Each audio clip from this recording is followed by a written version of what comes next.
It's Connections Radio, always a pleasure to have your company. If you've just joined us for the very first time, well, this is the station where we talk business. We talk to inspiring business leaders, entrepreneurs about their journey, how they started off, where they are at the moment, and what their vision is for the future. We don't even mention the Brexit word on this station, do we, Ash? We don't. We try and avoid it, don't we? I think that's an overcrowded market. Yeah, exactly. And we want to extend an invitation to you as well. If you're in business and you've tuned in for the first time on Connections Radio and you've got a story to tell, we would love to hear from you. It's very straightforward to get in touch, Ash, isn't it? The email address is probably one of the good routes to go, and also the website. The website, yeah, check the website out, Connections Radio. You can find that through connectionsb2b.co.uk. And of course, if you have any questions you'd like to ask us, or of course, as Glen, you said, stories to tell, info@connectionsb2b.co.uk. And just get in touch with us. We'll do the rest. We'll arrange the hookup and we'll chat with you. One person that's done just that, hooking up with us today on Connections Radio, is a guy called Tim Fitch. Now, Tim is from a company called Invennt. He's on the line from London. Tim, nice to talk to you. Welcome to Connections Radio. Hi there, Glenn. Good to talk to you. Now, Invennt, you're very much involved with the construction industry. Tell us about Inventt. What do you do exactly? Yeah, well, Invent's a management consultancy, but as you quite rightly pointed out, we focus entirely on the construction sector in the UK, but also the Republic of Ireland and Canada. Sort of motto, if you like, or our mission is to create value through construction. And as you know, value is one of those words that can mean things to different people. But of course, when we're talking to shareholders, it usually means profit or sustainability. So we have sort of dedicated our lives to working in this sector. Both myself and my business partner Brendan Morahan had long corporate careers, which we left about 7 or 8 years ago, and we formed this consultancy to sort of impart what we've learned from big construction and use that to help businesses of all scales solve those problems you have when you're a business owner, which is often how do we make more money, or what do we do next? How do we grow the business? How do we take some risk out? Those sorts of issues. Yeah, that motto of ours, creating value through construction, is really what drives us. So in the long term, our vision is to be really at the centre of a successful construction sector. Day to day, we're thinking about creating value, and the longer term, we're thinking about the sector as a whole, being a better place to work, but being better if you're a shareholder, and giving more back to society. I think that's a great motto to have, isn't it? Adding value through construction, because construction is the heart of our country, isn't it? It's there in everything around us. Tim, how do you go about adding value to your clients? Because I noticed when I was looking on your website, I wouldn't say it's unusual, but I like the way you do it, as it's very, you understand the importance of the relationship with a potential client. It almost came across as very inviting, an informal conversation to see if you're a good fit for each other. Well, one of our core strategies, if you like, is that what we do has to be relationship based. So we really teach our clients, or we inform our clients, that in business to business, the relationship is extremely important. It's where the additional value or the additional profit lies. It helps you reduce risk, and particularly in B2B, is the most effective way I know of actually winning work. That doesn't really generally without there being a competition, because we've created the relationship and somebody wants to do business with us and we want to do business with them, and then it's less transactional. So if it's less transactional, there's more value perceived on the client side than just a monetary transaction. And in our view, that leads to a better business. So is this something you've always been into, Tim, the construction industry? How did you actually get into the whole thing in the first place? What's your journey? How did it start? Well, I took a fairly conventional route. So I did my A-levels and then went to university to study civil engineering, which is a fairly typical way of sort of entering construction as a white-collar person. I did my first degree in Salford back in the mid-80s.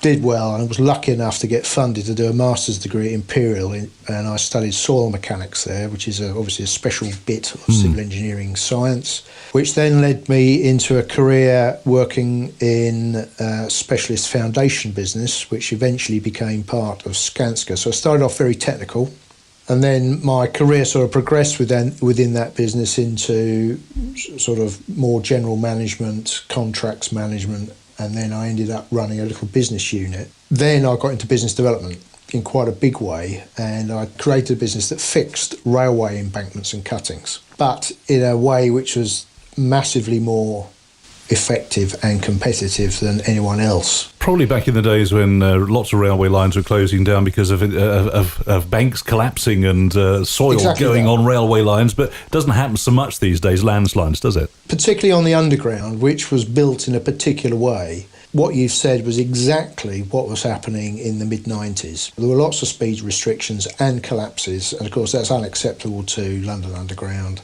and therefore they put a programme in place to fix it. We got involved with that, and soon we dominated that marketplace, and then we spread it into what is now Network Rail. That's really how I learnt about how the rail industry works. And it was at that point I got headhunted from what was a specialist subcontractor to go and work for a company called Taylor Woodrow, and they wanted someone to create a rail business for them. Of course, they had a different set of skills than the business I've been at before, so I looked at the strategy that they'd got and said, no, we're not doing that. We're going to do this. And what I essentially took was they had a £35 million a year turnover business at that time. I set a strategy to get to 100 million in 5 years, but we actually got to 165 million in 4 years, or 3.5 years. That's really good going. Yeah, it was just a bit. Good. Yeah, brilliant. And at that point, they were bought by Vinci, which is the largest construction company in Europe. Yeah. I then became the business development director of Vinci UK's infrastructure business. You can imagine what that was like. They already had a business, so we had to bring two businesses together, sort out all the processes, create a new team, and refocus them on getting through that terrible recession which happened post the crash in 2008. And then set it on a path to growth. So it was at that point I spread my wings away from just the rail sector to new nuclear, decommissioning, water, highways, energy from waste, and some renewables. That was being very successful, but it was at that point I thought, well, this is about the second or third time that I've sort of had a success in growing a business for somebody else. So you've learned a lot of mistakes along the way, I'm guessing then, Tim. And what are the big areas that you've improved upon that was not running particularly well, looking back, casting your mind back over those years that you've had in the industry? Oh, there's masses and masses of stuff. I mean, one of the biggest lessons I've learned is that in terms of business development in the construction sector, people focus too much on the opportunity and not enough on the customer. What that often leads to is people making, let's say, engineers or enthusiastic type decisions about where to invest companies' resources and money in bidding work, rather than taking a business view. Where that often manifests itself in the construction sector is several ways. One is, I've come across this opportunity, it's really exciting, we must bid it. And when you're talking about a project which is 100 million, that could cost 1 or 2 million to bid, depending on the type of contract. Or it's, well, we can't really influence the future because, opportunities arrive in the mailbox or the inbox nowadays.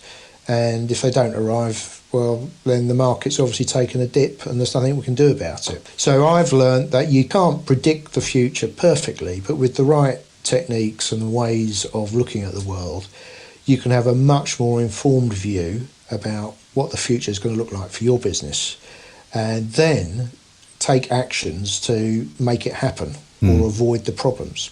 And that whole piece around managing the front end of your business is a key component of what we offer at Invennt. I presume a lot of business owners are great technicians at what they do, but they don't necessarily understand the whole of their business, i.e. the importance of, call it what you will, personal development, business development. And I know you're very forward thinking and you've spent a great deal of time continually improving yourself. How important do you think it is for other business owners to be aware of, as you said, constantly learning and evolving? And I know you're part of other groups, mastermind groups, if you will, where you're continuously learning new practices and how to better your business. Do you think that's vital for other business owners, and how has that process helped you? It's definitely been important for us. I wouldn't say it's absolutely necessary, because I know plenty of super successful people who've just done it. But from my perspective, mixing with other entrepreneurs who you're not necessarily competing with, and exploring what your own issues are, and also learning from best practice, because most of what we teach is, or we impart through our consulting work, is our best practice, and it's been developed through A, experience, and B, learning, thinking, developing the stuff ourselves, testing it on our clients, testing it on ourselves, all of that sort of stuff. And also talking to people in other mastermind groups, or who aren't involved in our business, either as customers or employees. You can give you a different perspective. And, for instance, I'm a great believer in having as many business, sort of casual type conversations with people as you can, where there isn't necessarily an agenda. Now, the great example from my own business, which happened 10 months ago, we've got a business in Canada. That business we incorporated in October last year. I had the idea whilst on holiday, Whistler, which is in British Columbia, on the west coast, April last year. Somebody gave me an idea. I came back. So that casual conversation, which had nothing to do with what we're now doing in Canada, I had no expectations of that. I had the expectation of actually meeting somebody face to face who I dealt with quite a lot over the past 3 years, but only ever over Skype or through the internet. And this particular person taught me how to do LinkedIn marketing, as was. Okay. And I said, well, look, I'm in Vancouver. Why don't we meet up? We could make a little video for you, so to help you promote your business, because it's a great case history for you. The video would be helpful for us, because it just shows you that, A, we're out in Vancouver, and we're at the forefront of LinkedIn marketing. So he readily agreed. So we made this little video. It took about 45 minutes. It was an interview, a bit like this, but with a camera.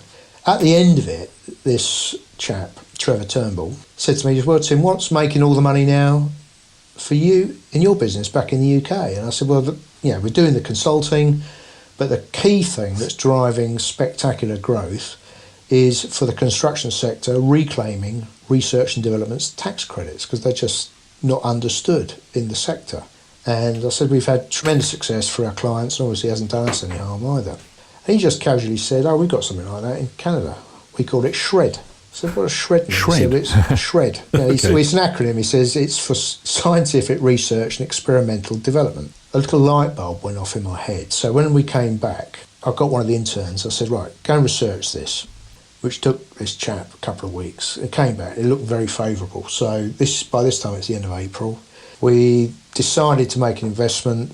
So with Trevor's help, we teamed up with another marketing outfit in Toronto. We created an online marketing campaign to drive people to a sales event in October. Through LinkedIn, I found a number of people I knew there, 2 of whom worked for me years ago. So they readily agreed to meet up. I'd also had one conversation with a consultancy in Toronto a couple of years prior who were interested in collaborating with us on a particular project.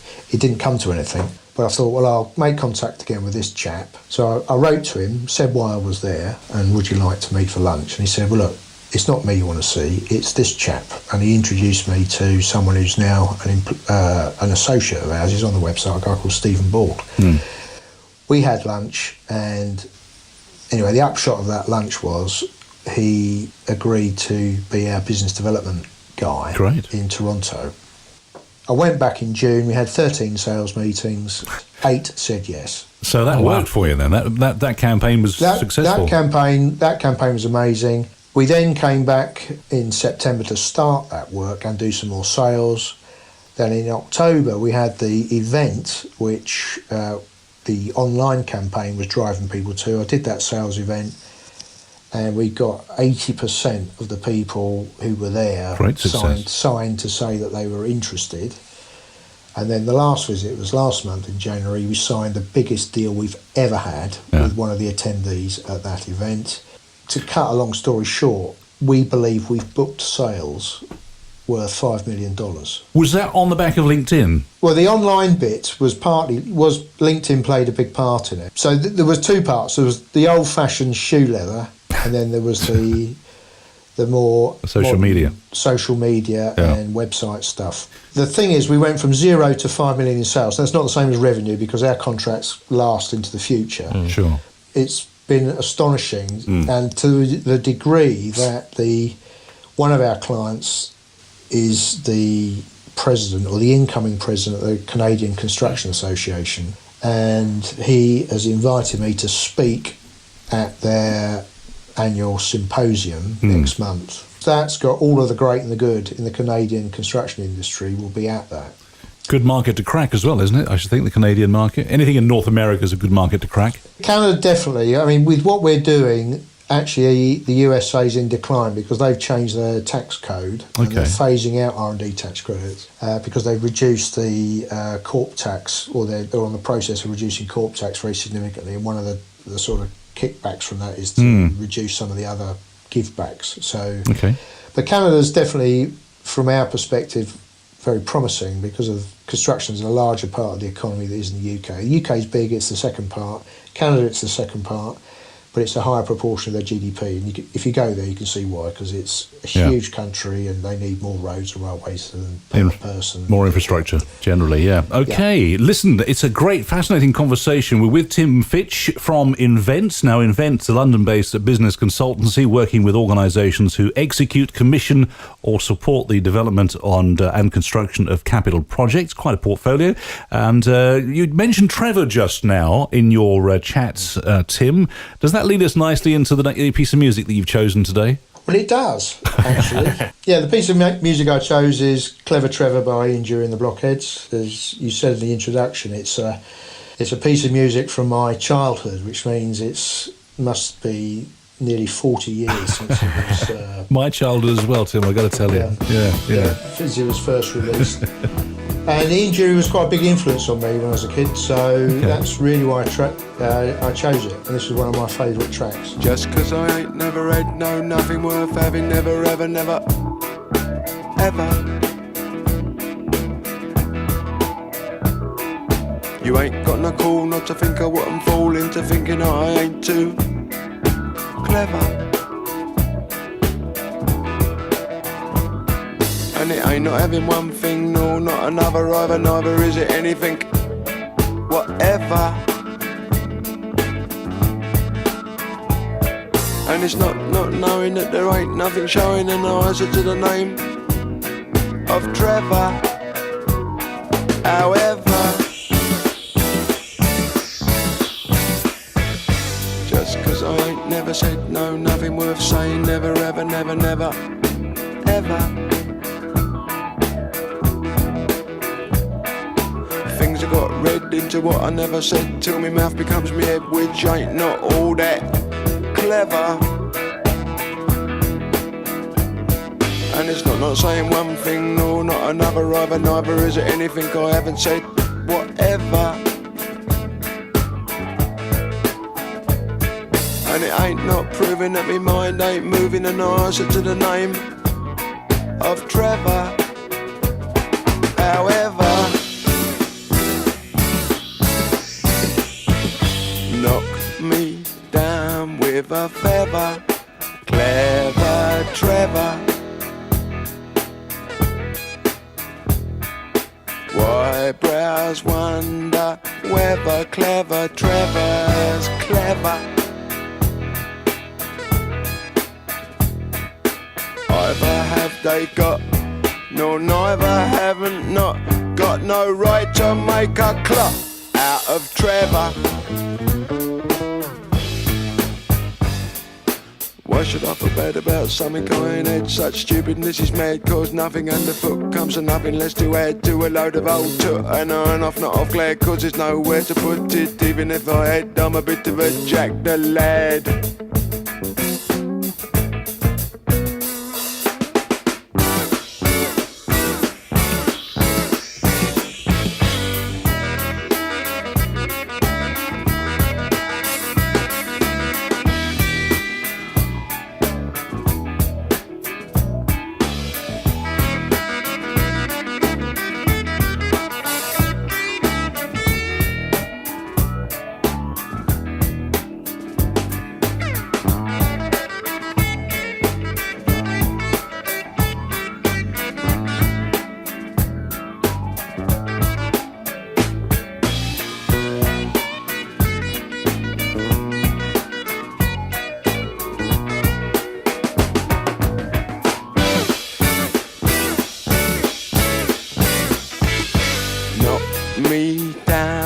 with a feather. Clever Trevor. Why brows wonder whether clever Trevor's clever. Either have they got, nor neither haven't not got no right to make a clock out of Trevor.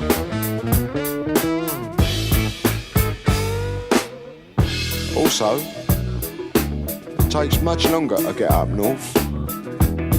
The slow way.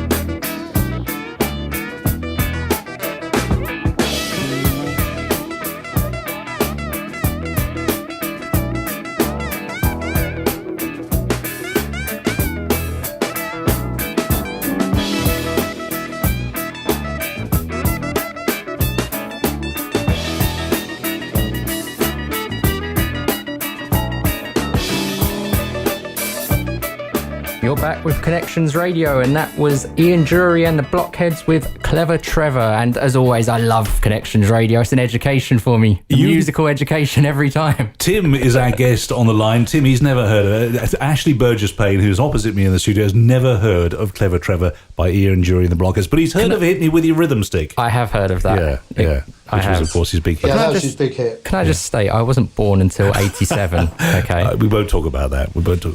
We've got Tim Fitch with us from Invennt. You can find out more about them at invennt.com, and that's Invennt with 2 N's. It's a fascinating conversation so far. I think there's something you might want to bring up, Glen, a dreaded word. I was going to try and get through the conversation, Tim, without mentioning the Brexit word, but of course Brexit is having an effect on so many areas of our economy, and I'm guessing it is affecting construction as well, is it? We've certainly seen in the construction sector that there's a Brexit effect already, and it's fairly simple to explain because capital expenditure projects, which construction always is, usually get hit first, and there's uncertainty about the future. Particularly the negative uncertainty. So the sort of, although I don't agree with the sentiment, but the project fear type sentiment impacts construction decision making, and of course the supply chain feels it very quickly. And the people who feel it first, of course, in terms of it affecting their revenue, are the people who are involved at the earliest stages of projects. So they tend to be architects and planning people.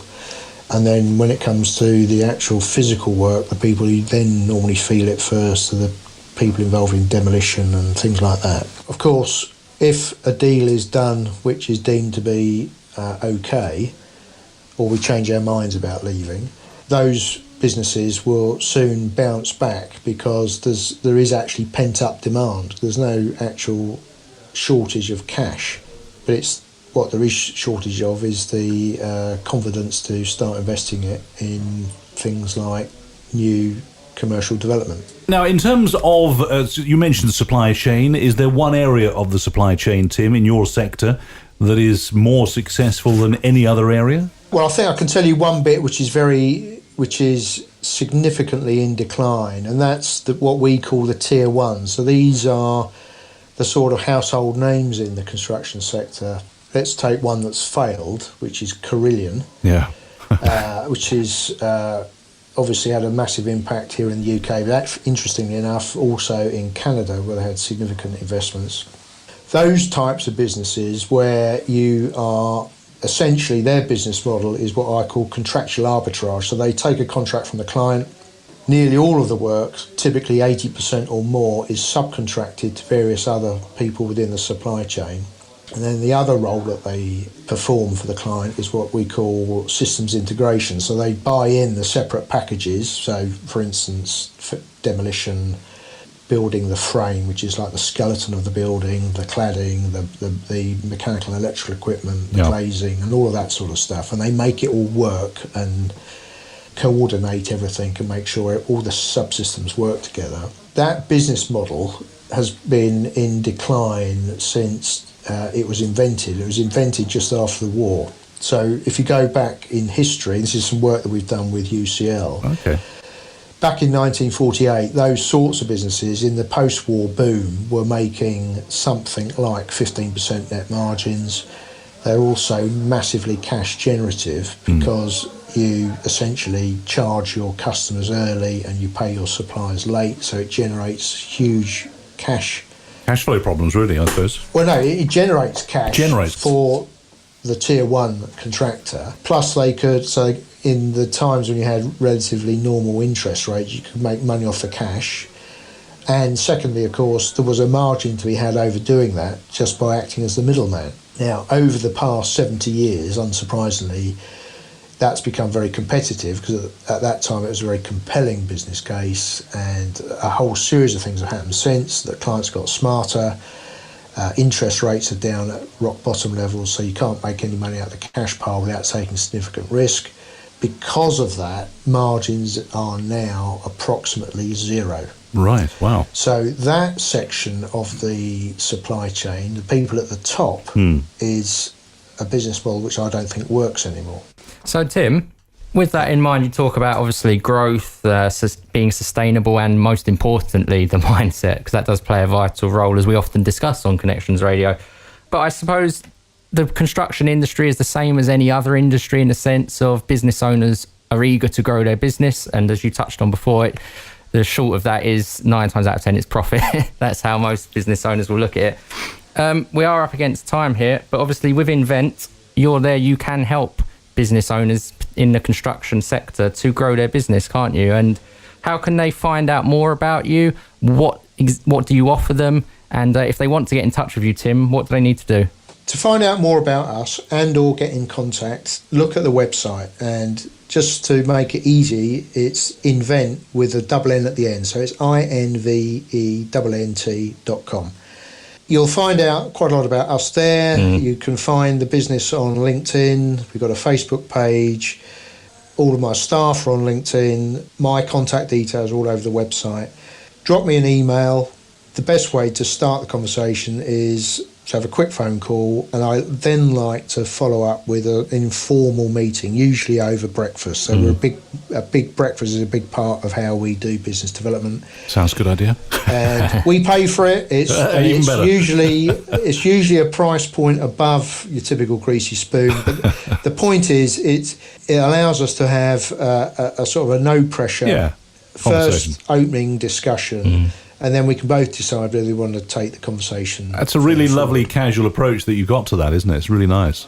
And it works really well. It works well here, and it also works well in Canada and Ireland.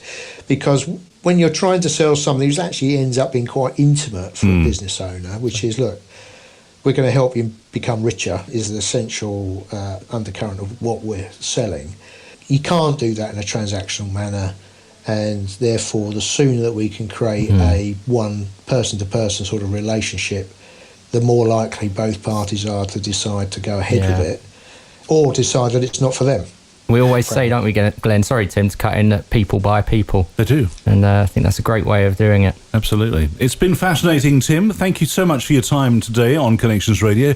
Tim Fitch from Invennt. If you'd like more details, as Tim quite rightly said, just go to the website. It's a great website. Very informative. Lots of information on there.